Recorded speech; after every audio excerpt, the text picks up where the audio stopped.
Good evening and welcome. This is Coach Luca of the Reflective Coach podcast. You can find me on Twitter and LinkedIn as well as YouTube. Whilst creating my podcast, I'm also creating a series of tools and resources to support coaches and look at learning around towards supporting young players, players on the pitch of various ages, and tools that can support coaches along their own coaching journey that can support themselves. Now, at my own football club, I run a CLP session, which is a continued learning program. And this is an ongoing support internally at the club to provide support alongside the coaches' ongoing CPD through national governing bodies, through their qualifications, and just to provide more support and a bank of resources available for all our coaches and to support new coaches over the years within induction and provide them with more opportunities to support all of our players as part of our coaching curriculum.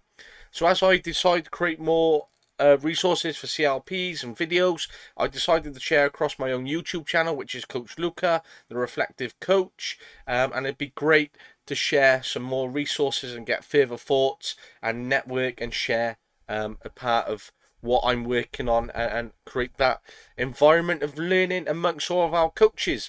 And when we talk about environments, I reflected and took myself back to when I was a young player.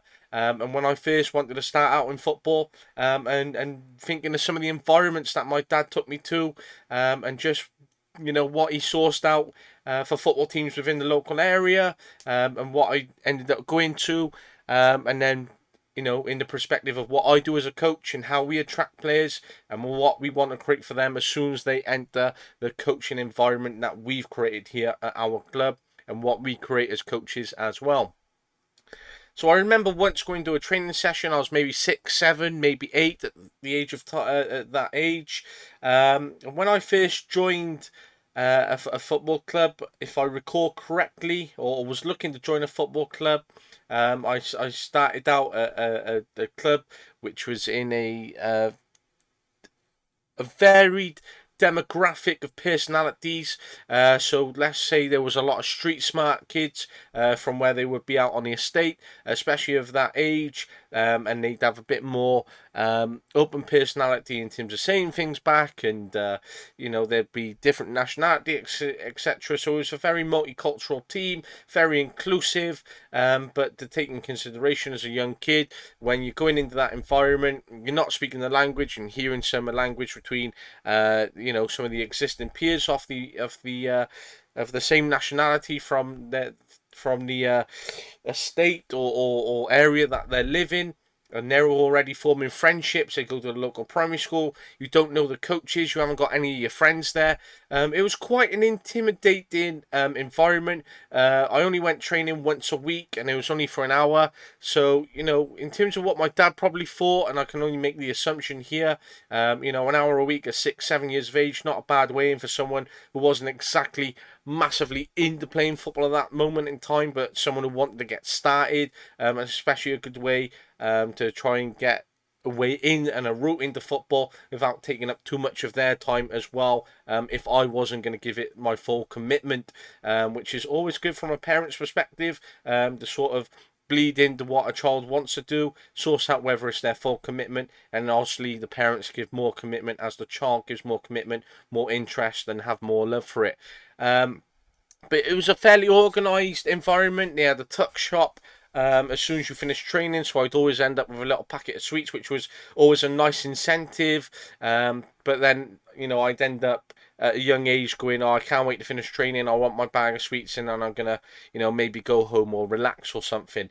Which, if I'm reflecting on as from being a child and reflecting from a coaching point of view, if all I was looking at as a young kid was going to a tuck shop and I'm just here to have a bit of fun, obviously that was my personality type, because I wasn't as driven into football to playing it, because I was never in and around that environment as often enough.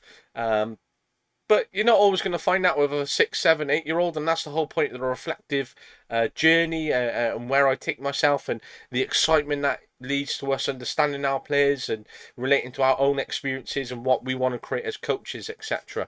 So there's a load of different avenues to go off. but I didn't last long. I didn't have the passion or love to keep playing. So I think I lasted about a year, played some league games, played a festival, and then I didn't really go back then.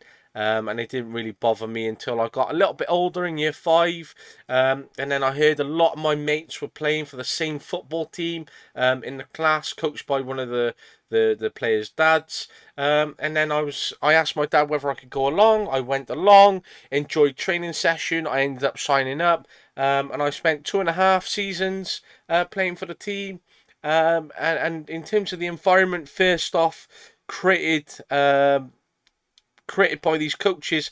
Before I found out they had a team, my dad took me somewhere else before he was aware of that, and myself.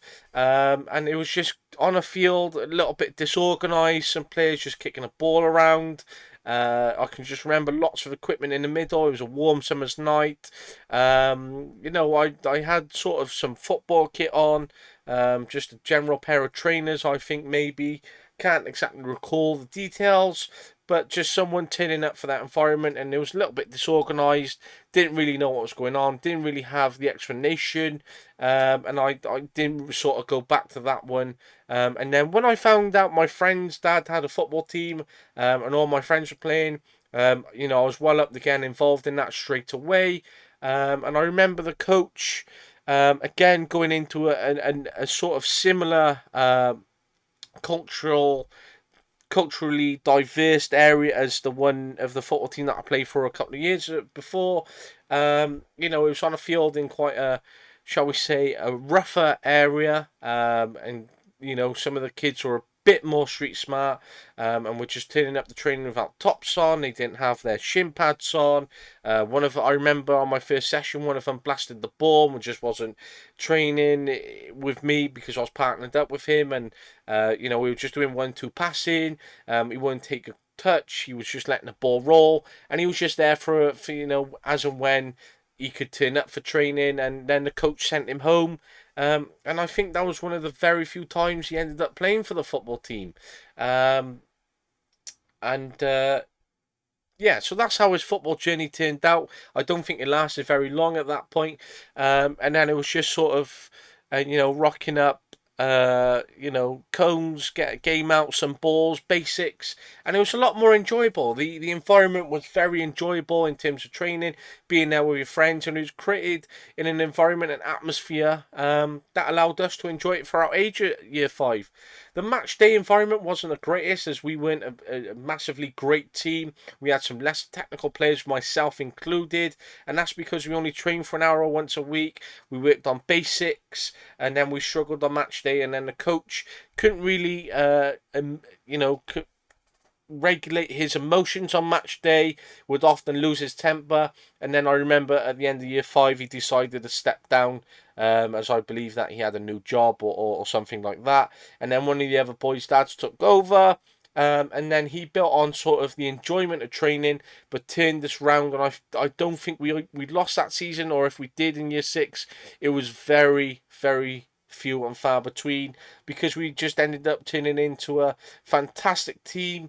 Who the coach who took over integrated the less technical players such as myself in positions, and rotated the minutes and subs to around our best players, which allowed us to get minutes and enjoy our football. And I remember those years very, very fondly, and I wish I could go back. And he done a fantastic job in turning things around, but he only lasted year, maybe 2 years, if I recall, because I know by the time we got to year seven, he stepped down, and then by the time year seven had started, we had folded after a couple of months of being in the league, which was a difficult time. But if I record myself, and in terms of my reflection, what led me here is understanding our player emotions. And I've created a player emotion map here. And there are 4 key elements which I take away from any new player which joins up for a team. So I remember myself going into these sessions a little bit apprehensive, which would then lead to me being a little bit emotional. Was I willing? Then I asked those questions, and then after I was willing, I built up the trust. So the apprehension was a new environment. do I really know the people that's already there? Do I know the coaches? First off, when I went to the first football club that I played for, no, the answer was no to all of that. When I looked at the other club, I think I may have known one person maybe, and that's how we knew where to go. And then by the time we joined up with the other football team, it was new environment, but I knew some of the people. So it's understanding each of these factors which can play a part to when a player joins a football team. Now, if we look at the player in core basics and they're coming into a new environment where their mum and dad have found a team or it's on their doorstep and they've never been on the football field really, where they've seen players, where they've seen exercises set up, where there's going to transition into games. There's going to be new people, so obviously all the coaches are new. There's peers that already exist, which they may have relationships with, or peers where they don't have relationships with who come from other areas because this is a club that they play for. It's in a new location, so training may be somewhere they've never been before, and obviously when games take place, they may be in parks and on fields and pitches, etc., that are completely new locations, which obviously does play a factor, especially for the family as well. And they're a little bit apprehensive of the total environment and the holistic environment that's created in terms of the football world that they're coming into. It's not just turning up to a park consistently week in, week out, and that's your football. It might be for some kids, but in terms of the football world, it's travelling away. There's plenty of games to be had. There's festivals, there's tournaments, there's friendlies which pick up in other boroughs, etc. So there's obviously lots of new locations, and obviously 6, 7, 8-year-olds. That's a big ask and a big task. For them to be travelling and give that commitment, especially for parents, and you may have parents from a non-football background, so they're a little bit apprehensive of it as well. So if they're not fully trusting the parents yet, and they're not fully willing, then their child is going to be as apprehensive as they are. But let's focus on the player here. If the player's apprehensive of a new location, especially if they have other struggles such as anxiety or attachment disorder or attachment issues, etc., then they're going to be apprehensive of the new location, because are they going to be willing to go there? Are they going to be having an open mind? So therefore, does it kick in with their willingness? And it's this overall arching map that reoccurs all back round. So you could take something out of apprehensive. Are they emotional about it? Are they going to be willing? And if they're not willing and there's a little red flag that's showing there, then are they going to build that trust? And if they don't build that trust, then they're going to continue to be emotional. Then is the player going to be committed, and are they going to be part of your team? And they're all signs to assess as you have a player turn up to a session for the first time and start partaking in your training. But players will also be apprehensive of their own ability and skill set, especially when they go into that environment and there's players that's already been playing and they see players doing some skills, or they see players scoring goals, or players running past players. And when they're watching and just seeing a session, this can really put them off. They can become emotional by that. And emotions play a part in everything in sports, especially in a young person. And this is something to be really key and mindful of. They're also going to be apprehensive of whether they want to play sports. Their mum and dad might be pushing them that way. They may be partaking because they've seen it on telly and they want to have a little bit of interest in it and want to see whether it's for them. Their mum and dad might be taking them out of their zone because technology's taken over, and their parents want them to try and play some sports, or their parents have become aware of the sports club, etc. But alongside that as well, they may be apprehensive of wanting to be part of a team. So you might have a player who loves, to play football on his own, or with his brothers and sisters, or to watch it, or play FIFA. But then to go and actually train and then be part of a team is something entirely different. And when I was a young kid, I played FIFA over and over and over. But when I wanted to be part of a team, I knew I wanted to be part of a team because my friends had kits and they were playing, and I loved staying over my granddad's over weekend, and I loved waking up on a Sunday and seeing my kit hanging up. I absolutely loved that. And then I always used to remember wishing my name was on the back and I had a number, etc. But then I just loved that, and I knew for me, I didn't have that apprehension that I wanted to be part of a team. But for other kids that we might attract as coaches and have coming in, they may be apprehensive and decide, you know what, I don't really want to be part of a team, but playing football in a park with my brother and sister, etc., is enough for me. Now, the emotions that we build on from apprehension and that players can go into is different personality types of peers. So, if you've got different personality types, which I've touched upon in terms of that boy I was doing 1-2s with, he had a very different personality because he was street smart, because the environment that he grew up in, that he turned up every now and then, didn't always have his kit. So I was apprehensive of him. And he sort of put me off coming back for the next week, because I was like, is this what training is going to be like? Is he going to cause problems? It was sort of, the coach said, is he playing you up? Is he doing what I've asked him to? When I said no, the boy sort of got angered at the fact that I was just saying no an honest answer as a kid. And then the coach sent him home, and then that player sort of blamed me on the fact that he had to leave, despite me answering an honest question for him being disruptive. So it's that behaviour trigger that we have to be aware of, which is another component of this. But in terms of my apprehension, I was apprehensive of him and his personality type and the other peers that weren't all there at that time, whether they were all going to be like it themselves. Now, we have to be understanding our emotions in terms of our own personality type. Are we very emotional in terms of our personality? Now, to ask a kid this at a young age is obviously you're not going to get all the answers. They could be very honest, but it's a case of us making that assessment and building on those skills and understanding their personality. So understanding what their personality type is and whether they're going to be really emotional, and how we develop skills such as resilience, confidence, emotional intelligence, emotional understanding, regulation, etc., which all becomes part of sport and football. So that personality type, and especially as players get older, to understand that is really important as part of this player emotion map.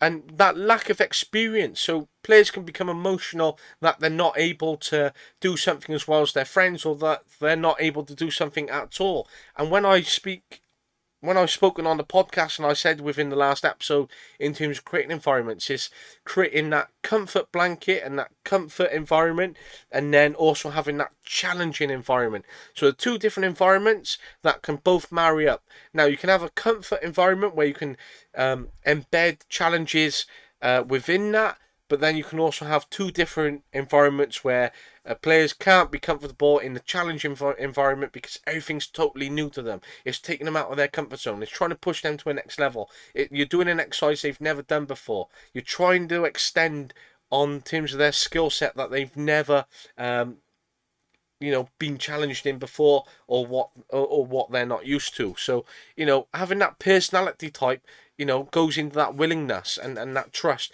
Do I trust the coach enough that I want to partake in this, that I'm going to develop, that I'm going to get better? So therefore I'm going to remain apprehensive, I'm going to continue to be emotional about this, and my willingness is going to show up a red flag, and I might not be as willing next time, because I might not be as good at doing that, because I don't know how to regulate my emotions around this. So it's that ongoing circle, and how the feelings and process can repeat itself, and for us to be aware of coaches of what might go through a player's mindset as to why this might happen. So obviously we must understand the player mindset, player emotions, and then their behaviours on top, looking at all the triggers that underline this. So looking at a player themselves, when I work with coaches and I've done some coaching, there's a lot that aren't aware of all this holistic viewpoint of a player. They just think that player's playing up, or that player's not doing that as well, or that player lacks the ability, so therefore they're not going to do that. Whereas there's so much more than that. You have to consider all the factors, underlying causes, impacts, ongoing issues, whether anything's happened that morning, environment, behavior triggers, relationships, and then obviously the player emotion map, which might lead them to leading to some of these factors and key points here, which I'm discussing. And if we have a player from the week before who was really challenging out of their comfort zone, they're going to be really apprehensive to come back the week after. So understanding their own personality types and understanding the personality types of players is really, really important. Now, players can become emotional over their lack of experience, their lack of skill acquisition at that time, their lack of understanding of the sport, of the game, of the exercise itself. They can become really emotional over this, and therefore, are they willing to do it? Do they trust the coach enough? Do they trust their teammates? Do they trust in their own ability, etc.?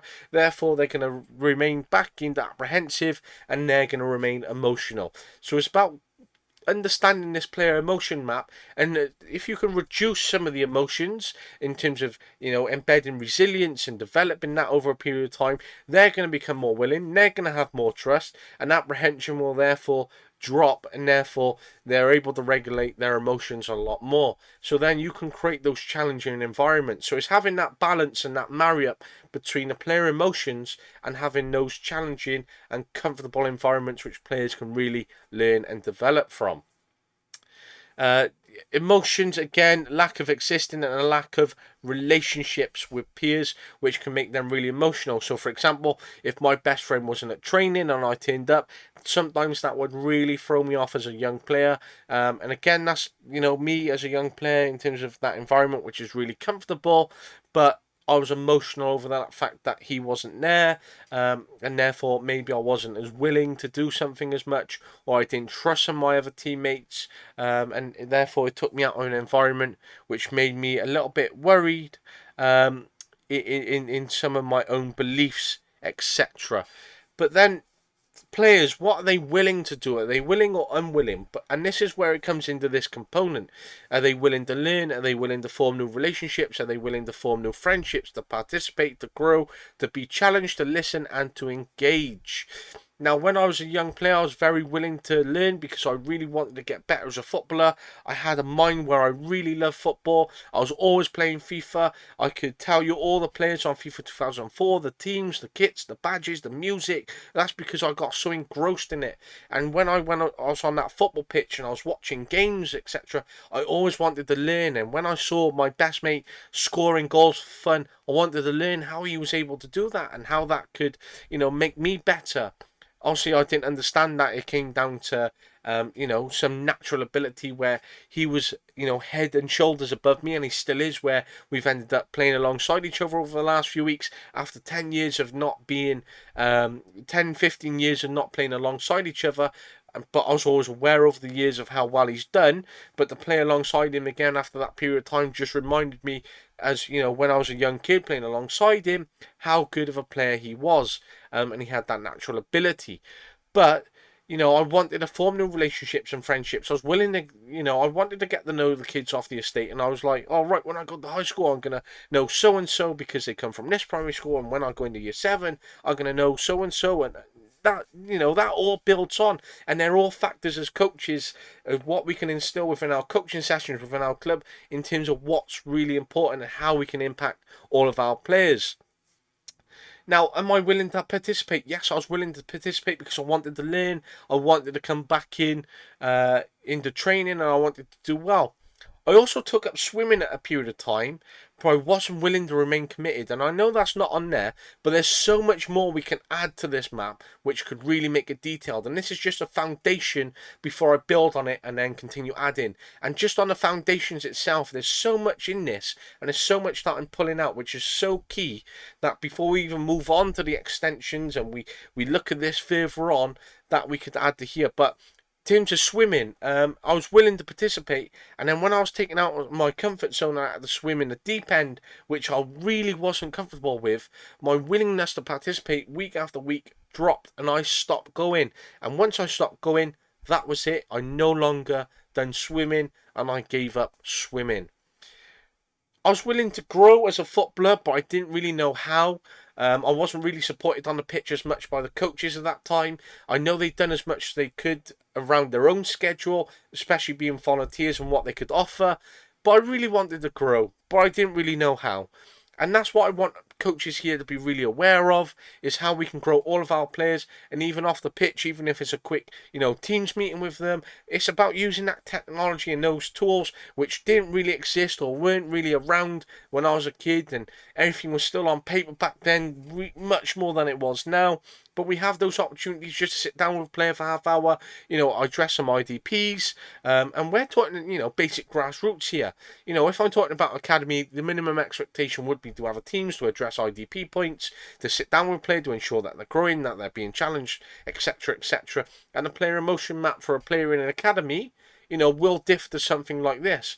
But I'm looking at just a player entering grassroots football for the first time, or, players who are in and out of the grassroots game, and just talking about young players within that sport and environment. And this doesn't just apply to football, it applies across, many other sports, which I've given examples of. But this player emotion map is very basic, but it's very important for us to be aware. Now I'm going to go into trusting. Over a period of time, if I develop relationships with peers, relationship with coaches, do I trust in them? Am I therefore going to reduce my apprehension? Am I going to be less emotional? And am I going to become more willing? But as I develop relationships with coaches and peers, do I develop an attachment to them? So therefore, if they're not there that week, am I going to become more emotional because I've got that attachment? And therefore, am I going to be as willing because, for example, the coach Johnny, isn't around, and coach, Coach Simon's taking a session, and I'm not as familiar with Coach Simon, so am I going to be as willing? So that's something to consider as well in terms of some behaviours and emotions that players might show, and it's because that attachment is built up very, very quickly in a young player, and that's because of the trust that they develop in their coaches and with their peers. For example. Now, this is another one, a development point over a period of time. Skill acquisition and trust in their own ability. So does a player trust in their own ability? Do they trust what the coach is saying to them? Do they trust that they can partake in that exercise and do well? And they're really important questions to understand and ask. And if a player isn't performing in a session as well as he was in the week before, or they were, or she, for example, then it's because maybe they don't believe in their own ability within that exercise. So if you're doing a passing exercise and they're excelling and they're really happy to do that, and then the next week you're doing an exercise based on tackling, for example, because you're looking at the real core basics of technical ability, and reducing fouls and making sure that tackles are safe, especially for young players, which is a really important key point to address. And tackling is an important point within the game. And then we're talking about basics here, say under sevens, under eights, new team, and then you start building on how to put pressure on in a game. And then obviously you embed that as the players get older in and out of possession. So it works part of a key framework, which is really important. Some coaches may think of that and go, what a session on tackling, really? But if you're a coach and you've got a framework which you're building towards, as I've just given an example, then yes, you might do a session on tackling, especially with under sevens who are new, who might kick out, who don't know how to tackle, who don't know how to win a ball back, who put pressure on, may give away some fouls, and therefore they've built up a reputation. Your team has, for example, because you've got players who are new and they don't know how to tackle. So addressing that and developing it is really important. And as a coach, to understand and be aware of that, is fantastic coaching and analysis, as well as that self-reflection, etc. But if a player doesn't have that belief in their own skill acquisition and belief in their own ability, then they may be apprehensive of what they can do, and therefore become emotional in terms of the environment, challenging and comfort. Are they going to trust in their own personal growth, and are they going to be trusting in the process and have the belief that they can? Now, there's obviously a lot to take away from this, obviously from what I've been saying. There's a lot that you can reflect on yourselves. There's a lot of points which you can continue to build on. This is just a basic insight into a player emotion map and a lot of key considerations, especially when you get a new player in. We may be, comfortable in terms of, we got the team and they've been together a while. We're used to the location, we know the equipment, etc. We know what sort of exercises, and all that becomes part of a norm in terms of our delivery. But we must strip it back and remember, when we're just looking at that player and just seeing them, A, do they understand what's going on? B, do they want to be here? C, what emotions are they having, for example? And there just see some key questions as a coach that you could set yourself to ask as soon as you have any new player coming in through the door. And that could be at any age level. So even, for example, we're just setting up an under-12s group at the club. We've got players who've played for teams. We've got players who've never played. And we've got players who just like to have a bit of a kick around. So it's a complete new environment. And some are apprehensive. And some don't trust in the process yet. And it's about developing all of these key skills, which is really important. And being aware of all these key factors.